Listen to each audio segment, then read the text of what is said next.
Aí, eu cheguei lá embaixo, tava Lenha, panela de barro e de colher de pau. Chegou, a gente foi o primeiro angoleiro a subir em um ringue e ganhar.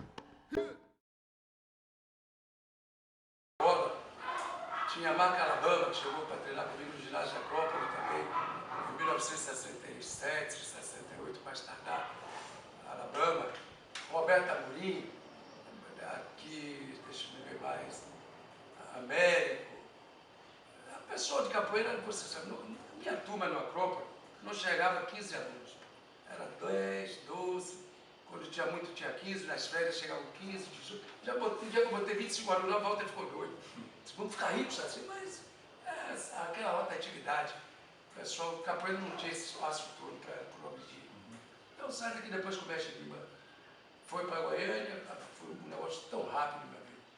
Um ano depois falece, a gente abre um jornal aqui de manhã, que é a coisa, eu tomei conhecimento através de um colega que me ligou, disse assim, diga meu irmão, rapaz, notícia triste que foi o mestre Lima, como é, rapaz? O mestre Lima morreu da Goiânia, rapaz, a Bahia parou.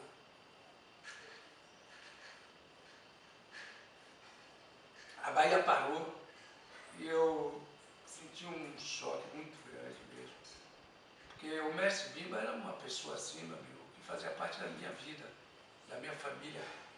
Eu tinha na figura do mestre Bimba assim, uma pessoa que eu respeitava como eu respeitava meu pai. Um cara fantástico. Nunca vi ninguém chegar assim e dizer ao mestre, não, o mestre está errado. Nunca vi ninguém questionar o mestre Bimba.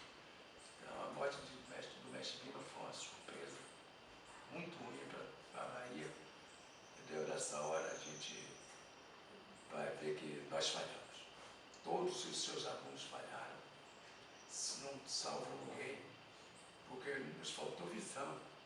Nós não tínhamos uma visão suficiente para pegar o mestre Bimba e não permitir que ele fosse ajudar, cada um dar uma certa quantia, todos nós poderíamos dar, mas naquela época não passava pela cabeça da gente essa ideia. E quando o mestre falece, era um maior tombo para a capoeira que podia acontecer no mundo. O mestre Lima ele já era visto não somente na Bahia, como em todo o Brasil e no mundo, como um grande líder da capoeira, sem desfazer de outros mestres que existiam na época, mas que todo mundo sabe que, na verdade, o nome era Bimba. O nome era Bimba, e foram seus alunos que, na maioria das vezes, saíram pelo, como eu falei, daquele grupo Viva Bahia. Quando o grupo Viva Bahia viajou para a Europa, eu já estava fora, porque eu já estava na Polícia Rodoviária Federal, não tinha tempo para viajar mais.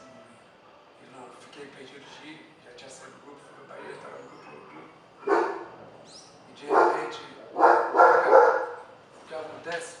Eu disse assim, ô camarada, vamos para o evento? Vá. Então o grupo, eu já tinha saído do grupo de capoeira Viva Bahia, já estava no grupo Olodum com camisa, cascavel, acordeão, Elias, aquela tudo que eu já falei.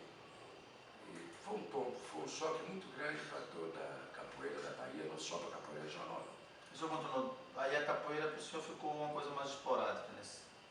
Eu passei, continuei dando aula nessa academia de acordeão, lá na rua Jardim João 23, uma das transversais da Avenida do Frederico Costa, que é a avenida principal do bairro de Brotas, ali perto do Pepino. E estava aula no ginásio de Acrópole também, concomitantemente.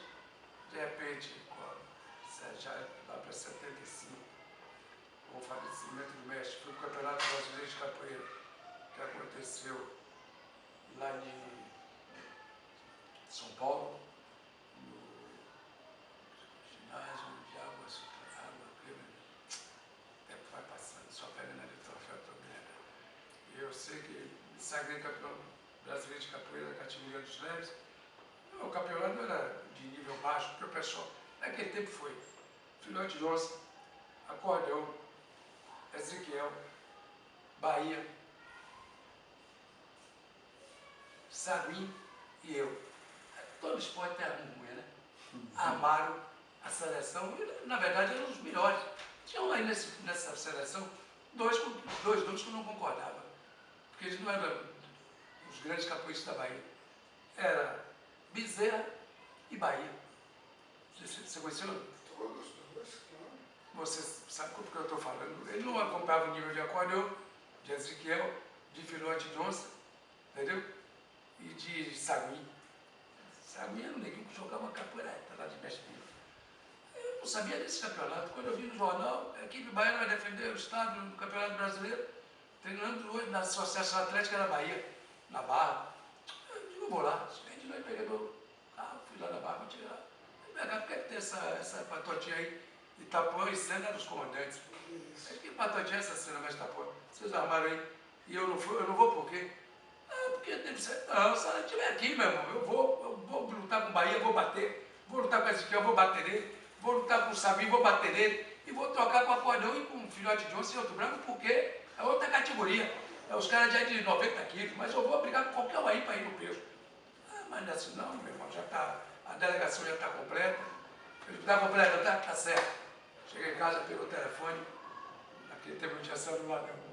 Liguei pro Brabo, que era dono da academia lá no São Paulo, meu irmão, na Rua Augusta. Tinha rompido com o Acordeão e ficou com a academia para ele sozinho. Rua Augusta. Aí eu disse assim, e aí, negão, o rapaz estava armando aqui uma seleção de capoeira para o Brasil. O brasileiro foi o que eu organizei aqui, Saci. O Brabo tinha organizado lá em São Paulo, ginásio de Água Fria. Aí, então, e aí eu digo, aí, me inscreva para o São Paulo no peso leve, que eu vou bater nos baianos aqui, você é campeão brasileiro, para o São Paulo. Você me lembra? Vem, pode ficar tranquilo que eu vou. Vou me inscrever para o São Paulo. Eu vou tirar o menino aqui, vou botar você aqui na seleção de São Paulo. Vou mandar sua passagem, hospedagem, tudo. Você vê com essas coisas. O baiano me jogando fora, agora, seu Itapuã, seu Bezerra. Porque Bezerra era gerente do banco da Guanabara, na Rua Chile. E todo mundo tinha conta lá, a Patotinha, Bezerra emprestava dinheiro, fazia o que queria, o cara era gerente do banco, mas não era do ramo, era a Patotinha. Bezerra, você vai me desculpar aí, mas eu estou falando a verdade, seu Itapuã também. Resultado. Quando eu voltei para o Bahia de treino, para treino na Associação Atlética, na sexta-feira, só, eu esperando lá no Bezerra. Estava esperando você lá, Bahia, vou bater no meu, você campeão brasileiro. Você se inscreveu aí. Acordeão ligou pro Brabo. Aí o Brabo, tá aqui, meu irmão, tá na minha delegação.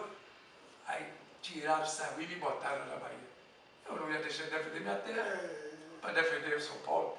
Aí liguei pro Brabo, eu digo, Brabo, me tirei aqui, me botaram aqui. Mas negão, Guarani, ô meu irmão, eu quero ir defender meu estado. Não ia ter chance, eu ia por lá. Modéstia à parte. Acordeão perdeu. Filhote de Onça perdeu, Ezequiel perdeu, Bahia perdeu, Bezerra perdeu, o campeão brasileiro da Bahia fui eu. Estou dizendo, está aqui. Não é cheiro mole, não. Eu saí, cheguei lá embaixo, tava Lenha, panela de barro e de colher de pau. Chegou, a gente foi o primeiro angoleiro a subir em um ringue e ganhar.